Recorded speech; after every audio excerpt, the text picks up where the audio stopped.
My name is Robert Martinacci, the Mindshare Workspace here in Erin Mills Town Center, and welcome to this week in the Innovation Coaching Series with Kazi Jamil, the founder of eCanucks Global. Thank you for joining me today. Thank you for having me. Thank you. Well, it's been a fascinating series that we've embarked on.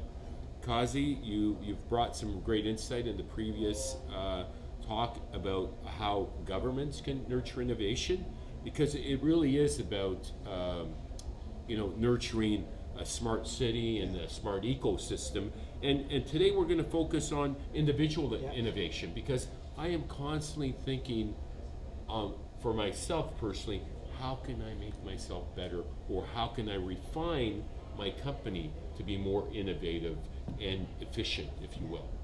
So as an individual, normally what happens is that we are surrounded by technology, we're surrounded by a lot of news of what is happening, what is not happening. So a normal individual, if they have a little bit of innovation in them, so they have a lot of domain knowledge. For example, you're an accountant. Now you have a lot of knowledge as far as the accounting functions are concerned, and you might be using some accounting software, but that software might not fulfill your entire requirement.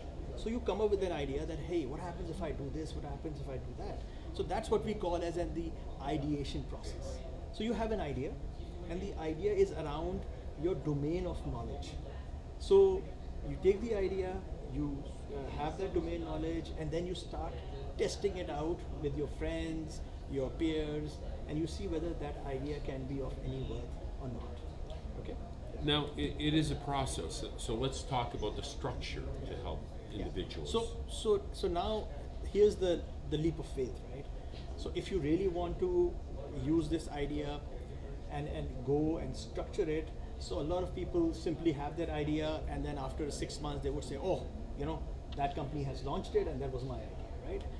But the people who really want to innovate, what they do is they want to structure it. So for structuring, obviously, it's difficult for somebody who's been working throughout his life to structure this. So they need help. They need help with some innovation coaching or a company which would actually try to help them to structure it. Structure means that what technology is suitable. Is that idea, whatever idea they have, is it worthwhile or not worthwhile? How much investment is going to be required as far as that particular idea is? And that's a good point. So that was my next question. Let's talk about financing and funding when you want to innovate, because that's always a struggle for a lot of people. Even for us here at the Mindshare Workspace, we get a lot of people wanting to franchise, and what makes sense from a expansion strategy standpoint.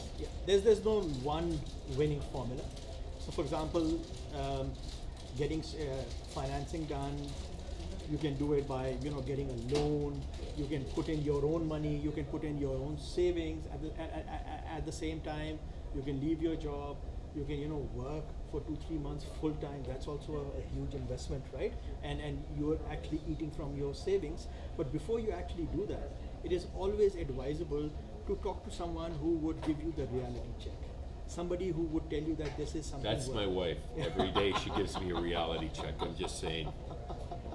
Yeah. So yes, it's good to have that gut, but it's always good to actually have that reality check, and then get an estimate of what my investment is going to be.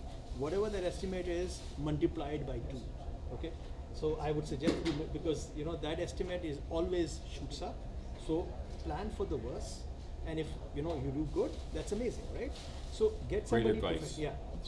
So get something to structure it, and then once you structure and the idea is in a phase where you can show it to people, that's when it is the best time to actually raise money, or get some kind of. I wouldn't say that this is the right time for getting a VC in, but getting an angel investor, family and friends. So there are a lot of ways of actually raising money, right? So the idea needs to be on the table. It needs to be evolved. It needs to be MVP, which is the working model. And once that working minimum viable product. It's a minimum viable product, and once that product is available, then you are actually in a position to actually raise funds. And the next phase we talk about is launching and sustaining. So MVP is there, and then once you put the product out, it's a totally different ballgame altogether. So launching it, getting user interaction. And that's a really exciting time, isn't it? It is, That, it is. of the innovation process. So a lot of And of you should celebrate it. I think it's really important. It is, We it did a is. launch Yeah. for ribbon cutting when we launched, and you're planning something exciting as well. Absolutely. So it's very important to not keep on developing your product. It's very important to have the MVP and launch it, learn it from your customers, go back to the drawing board, do the little bit of edits, do a little bit of re-engineering, go back. So it's if you ask me, if a company does for 2 years, they just keep on working on the product and then launch it, that's not the right way. It's better to have something ready in 3 months, 4 months, Yeah. launch it and come back. And there's always more versions that come along. It's never a fully baked product, but you want to be as baked as possible if you want. Absolutely, absolutely. And sometimes you are also racing against time, but you may have competition. We really don't know whoever is thinking about the same idea, and they might, they might outspeed you as far as the market is concerned. Is Mayor Bonnie Crombie of Mississauga advised me when we launched, is you got to strike while the iron's hot. Yeah, So, that's a very, very good advice. yes. So let's talk about Equinox Global and your launch and what's happening and exciting times ahead. So as Equinox Global, we basically help people innovate.